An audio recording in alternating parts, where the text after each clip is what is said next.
ओम शांति 13 जून 2022। प्रातः मुरली आज का। आज बाबा कहते हैं, मीठे बच्चे, यह पाठशाला है नर से नारायण बनने की।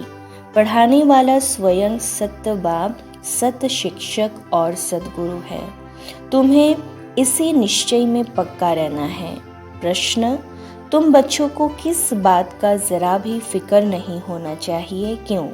उत्तर: अगर कोई चलते चलते हार्ट फेल हो जाता, शरीर छोड़ देता, तो तुम्हें फिक्र नहीं होना चाहिए, क्योंकि तुम जानते हो हर एक को अपनी एक्ट करना है। तुम्हें खुशी होनी चाहिए कि आत्मा ज्ञान और योग के संस्कार लेकर गए तो और ही भारत की अच्छी सेवा करेंगी। फिक्र की कोई बात नहीं, यह तो ड्रामा की भावी है। गीत: तुम ही हो माता पिता। ओम शांति।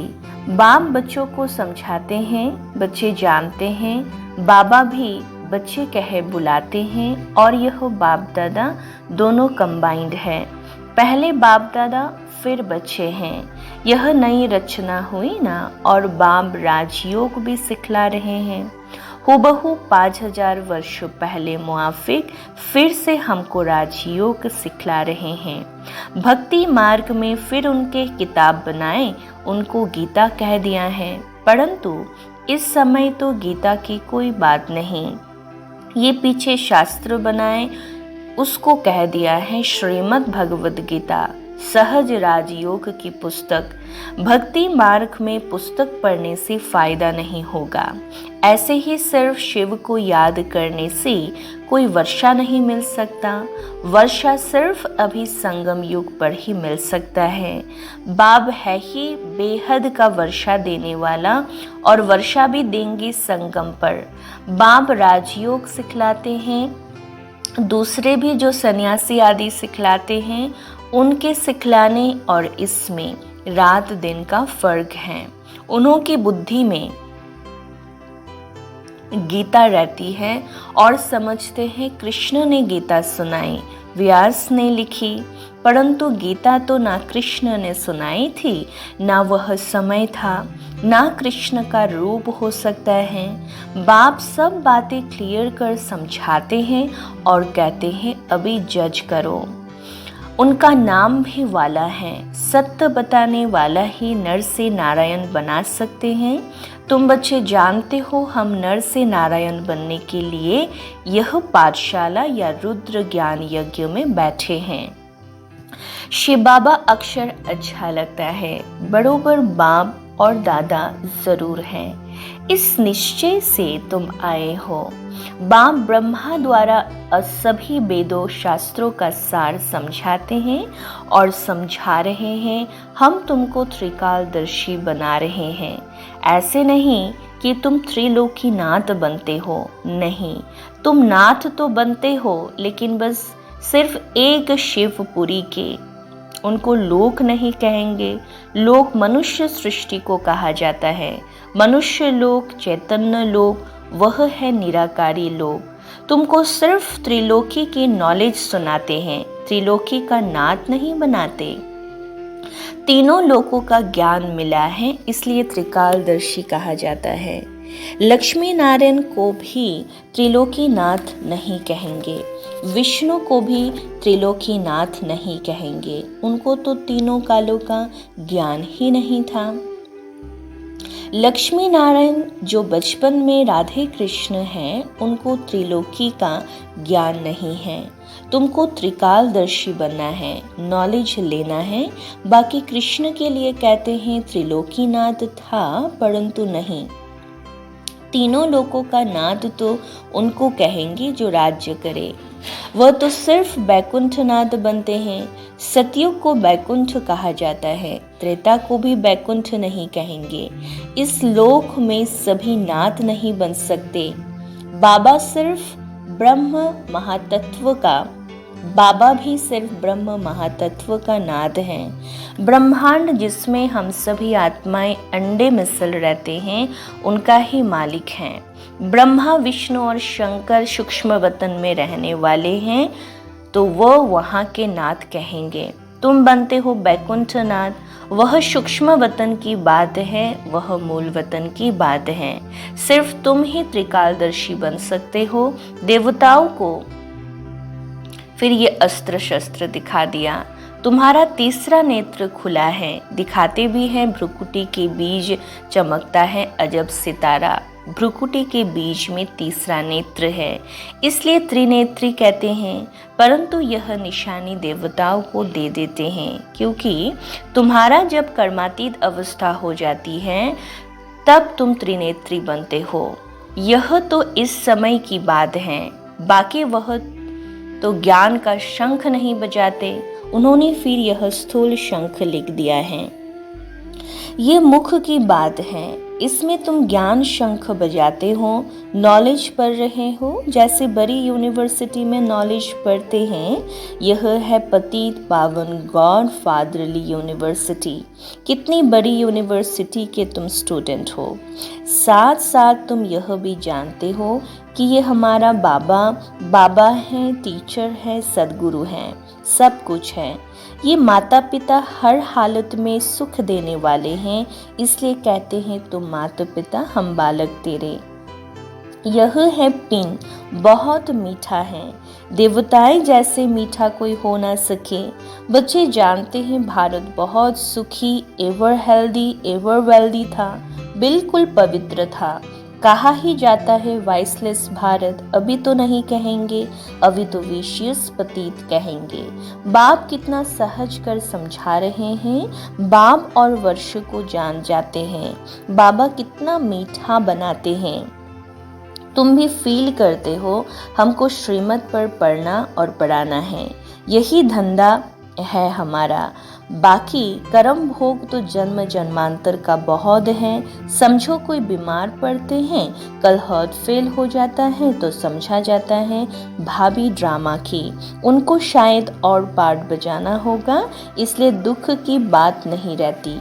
ड्रामा अटल है, उनको दूसरा पार्ट बजाना है, फिक्र की क्या बात है। और ही भारत की अच्छी सेवा करेंगे, क्योंकि संस्कार ही ऐसे ले जाते हैं। कोई के कल्याण अर्थ तो खुश होना चाहिए ना। समझाते रहते हैं अम्मा मरे तो भी हलवा खाना, इसमें समझ चाहिए। तुम जानते हो हम एक्टर्स हैं, हर एक को अपना एक्ट करना है। ड्रामा में नूंद है, एक शरीर छोड़ दूसरा पार्ट बजाना है। यहाँ से जिन संस्कारों से जाएंगे वहाँ गुप्त भी सर्विस ही करेंगे। आत्मा में संस्कार तो रहते हैं ना। जो सर्विसेबल बच्चे हैं, मुख्य मान भी उनका है। सर्विस करने वाले, भारत का कल्याण करने वाले सिर्फ तुम बच्चे हो, बाकी और सब अकल्याण ही करते हैं, पतित बनाते हैं। समझो कोई फर्स्ट क्लास सन्यासी मरता है, वो ऐसे बैठ जाते हैं। हम शरीर छोड़ ब्रह्म में जाकर लीन हो जाएंगे, तो वह जाकर कोई का कल्याण नहीं कर सकेंगे, क्योंकि वह कोई कल्याणकारी बाप की संतान थोड़ी ही है। तुम कल्याणकारी बाप की संतान हो, तुम किसी का अकल्याण कर नहीं सकते। तुम तो जाएंगे कल्याण अर्थ, यह पतित दुनिया है। बाप का ऑर्डिनेंस निकला है कि अभी भोग बल की रचना नहीं चाहिए, यह तमो प्रधान है। आधा कल्प से तुम एक दो को काम कटारी से दुख देते आए हो। यह रावण के 5 भूत हैं जो तुमको दुख देते हैं। यह तुम्हारे बड़े दुश्मन हैं। बाकी कोई सोने का लंका आदि थी ही नहीं, यह सब बातें बैठ बनाई हैं। बाबा कहते हैं यह बेहद की बात है। सारी सृष्टि इस समय रावण की जंजीरों में बंधी हुई है। मैगजीन में भी अच्छी चित्र निकलता है। सब रावण के पिंजरे में पड़े हैं, सब शोक वाटिका में बैठे हैं। अशोक वाटिका नहीं है, अशोका होटल नहीं, यह तो सब शोक की होटल है। बहुत गंद करते हैं। तुम बच्चे जानते हो स्वच्छ कौन है, गंदे कौन है। अभी तुम फूल बन रहे हो। तुम बच्चे समझते हो आत्मा के रिकॉर्ड में कितना बड़ा पांठ नूंधा हुआ है। ये बड़ी वंडरफुल बातें हैं। इस छोटी आत्मा में अविनाशी पाठ 84 जन्मों का भरा हुआ है। कहते भी हैं हम पतित तमो प्रधान हैं, अभी हैं एंड खूने ना है खेल तो होगा ना। एक बॉम्ब से कितने मर पड़ते हैं तुम जानते हो। अभी पुरानी दुनिया रहनी नहीं है, ये पुराना शरीर पुरानी दुनिया है। हमको नई दुनिया में नया शरीर मिलना है, इसीलिए पुरुषार्थ कर रहे हैं श्रीमत पर। ज़रूर यह सब उनके मददगार हैं। श्री श्री की श्रीमत पर हम श्री लक्ष्मी श्री नारायण बनते हैं। वाइस प्रेसिडेंट को प्रेसिडेंट थोड़ी कहेंगे, यह तो हो ही नहीं सकता। पत्थर भीतर में भगवान अवतार कैसे लेंगे। उनके लिए गाते ही हैं यदा यदा ही, जब जब बिल्कुल पतित बन जाते हैं, कलयुग का अंत समीप आ जाता है, तब मुझे आना पड़ता है। अब तुम बच्चे मुझ बाप को याद करो। बाबा पूछते हैं बाबा की याद रहती है। कहते हैं बाबा घड़ी घड़ी भूल जाते हैं। क्यों?